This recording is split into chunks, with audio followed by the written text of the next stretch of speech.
Assalaamu calaykum waraxmatullaahi wabarakaatuh.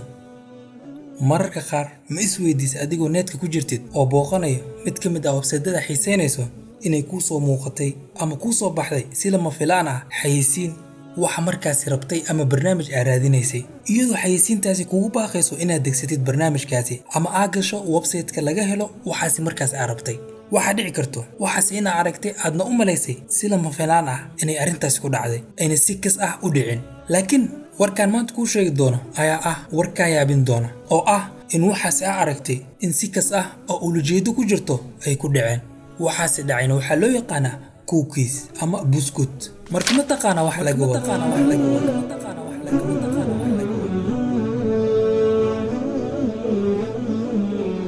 marka la soo dhawaado browser cookie ama buskutka baaraha. horta marka koowaad intaan u gelin sharxidda waxa laga wado cookies aan isla fahamno waxa laga wado browser ama baare waxaa la dhahaa barnaamijka aan u adeegsano inaan ku dhigno ama aan ku qorno website-ka aad rabto markaas inaad booqato.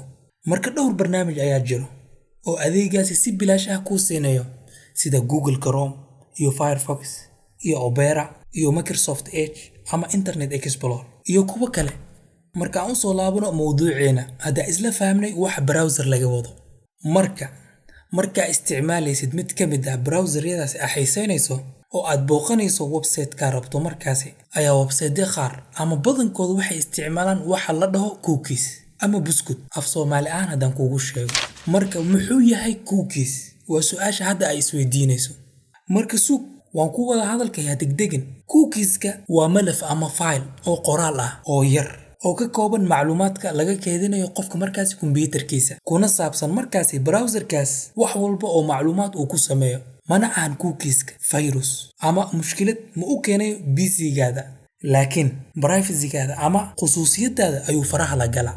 marka maxay yihiin macluumaadkaasi ama datadaasi uu cookieska ka keedinayo ayaa ah magaca aad ku gashid website-yada booqatay iyo furaha ama password-ka adeegsanaysid si hadhow markaa booqanaysid website-yadaasi ugu qasbanaaneen mar kale inaad dhigto magacaada iyo furahaada iyo inay ku soo xasuusiyaan website-yada booqatay adigoo mar kale aadan dhigin.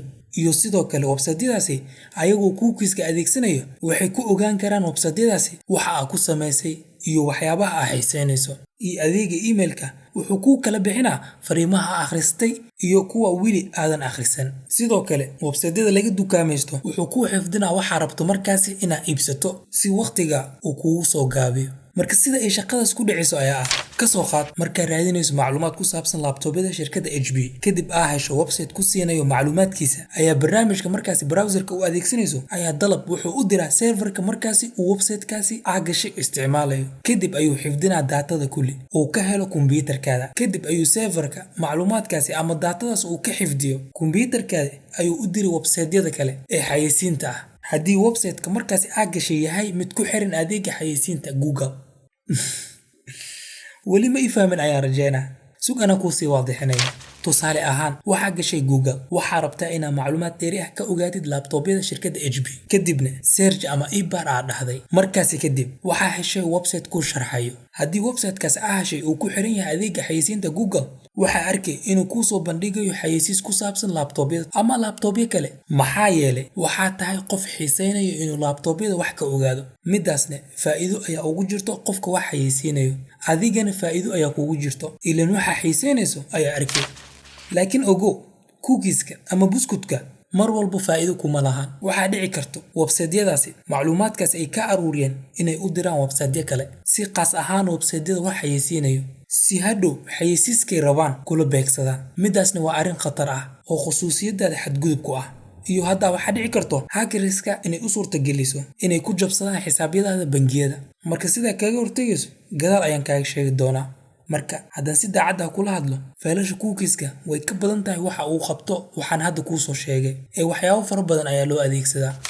marka website-yada qaar markaa booqanayso waxay ku ogeysiinayaan inay isticmaalaan faylasha cookieska. marka sababta maxay tahay? sababta ayaa si kooban ah in sharciga dowladaha midowga Yurub ee quseeya khusuusiyadda iyo xiriirka elektarooniga ee la dhigay sanadka 2002 ayaa ku adkeynaysa website-yadaasi in idin ay ka qaataan qofka isticmaalaya intaysan macluumaadkiisa kaydsan. sidoo kale qofka ay ogeysiiyaan macluumaadkaasi ama datadaasi ay ka keediyeen waxa ay tahay marka bilowga barnaamijka ilaa hadda waxaan ku dhahay cookies wuxuu ka keedanayaa macluumaad. marka maxay tahay macluumaadkaasi? Si kooban haddaan kugu sheego, waa wax walba sida kombiyuutarkaada noociisa, nooca processorkaada, IP-gaada meesha aad joogtid, iyo internetka adeegsanayso, iyo website-yada aad badanaa booqatid, saacadaha aad ku jirtid internetka, iyo midda kale ee ugu daran ayaa ah waxa aad xiiseynayso, iyo waxa aad raadinayso, iyo waxa aad rabtid inaad iibsatid, iyo macluumaad walba aad qoraysid sida magacaada, ciwaankaada, furahaada ama passwordkaada, lambarada telefoonkaada, iyo nambarka account bangiyaada. markaad ugu dambeyn waxaan kuu sharaxayaa sida markaasi cookies-ka aad kaga taxadirayso inuusan ku raacraacin waxa sameynaysid markaasi. marka laba browser ayaan kugu sharaxayaa sida iskaga joojin laheeday, iyo sidoo kale sida ku tirtir laheeday markaas website-yada booqatay kulli. marka waxaan ka bilaabayaa Google Chrome. marka sida kaga hortag laheeday in lagu tixraaco ayaa waxaad sameynaysaa muujeeda saddexdan dhibic meesha ku taalo ayaa hal mar taabanay. markaan taabto kadib setting-ka taabanay, meeshan setting ay ku qoran tahay ayaa hal mar taabanay. kadib safxadan ayaa kuu soo baxayso. haddana muujeeda saddexdan xariiqan ayaa hal mar aad taabana. markaan taabto kadib meeshan advanced ay ku qoran tahay ayaa hal mar click aan ku siinaa. waxaa ii soo baxayo halaana ii soo bax. marka meeshan privacy and security ay ku qoran tahay ayaa hal mar click aan siinaa. kadib meeshan hadda waxay ii tahay sidaan ay tahay. marka blue ayaan ka dhigaa, confirm ayaa taabanaa.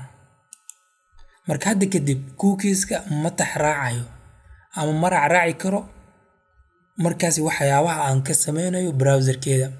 sidoo kale haddaad rabtid inaad tirtirsid website-yada aad booqatay hadhow dadka kale kaa gadaalay si aysan u arkin, waxaa sameynay asin saddexdan dhibic ayaa hal mar aad taabanay. markaad taabato muujeeda meeshaas history ay ku qoran tahay ayaa hal mar click aan ku siinaa ama control H ayaan taabanaa. kadib waxaan taabanaa meeshan clear browsing data ayaa hal mar click aan ku siinaa. kadib website-yada wax walba aan booqday markaasi ayuu tirtiraa clear data haddaan taabto. marka haddana waxaan u gelaynaa browserka kale ayaan u gelaynaa oo Firefox, asina sidaan ku tirtiri lahaayay waxa markaas aan booqday, iyo sidoo kale sidaan kaga hortagi lahaayay cookies-ka inuu raacraaco waxyaabaha aan sameynayo. marka hadda waxaan joogaa Firefox ayaan joogaa, hal mar meeshan click aan ku siinaa. asina saddexdan xariiqin meesha ay ku qoran tahay click ayaan ku siinaa. kadib hoos ayaan u deganaa, waxaan taabanaa meeshan option ay ku qoran tahay. kadib meeshan privacy and security ayaa hal mar aan click aan ku siinaa. kadib hoos ayaan u deganaa. kadib haddaan rabo inaan active gareeyo in lii tixraacin, kadib always meeshan ayaan taabanaa. kadib markaas kadib waxaan sii taabanaa always kan kala taabanaa. asina sidaas ayuu igu shaqeynayaa. sidoo kale haddaad rabtid markaasi inaad tirtirtid website-yada markaas aad booqatay ama wax walba oo cookies markaas ku jiray, asina waxaa taabanay kor ayaan u soconaa. kor markaan u socdo muujeeda meeshan clear meesha ay ku qoran tahay, meeshaas hal mar aan click ku siinaa.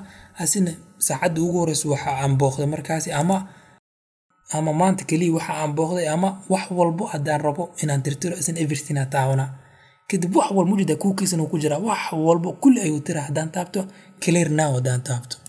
badankeena kama taxadarno arrimahani. raadadkeenana kombiyuutar walba ama mobile walba uu qof kale leeyahay ayaan ugu tagnaa. marka waxaan rajaynayaa maanta kadib fikradaada inay wax iska bedeli doonto. waa Salmaan Maado oo khayr idin rajaynaya.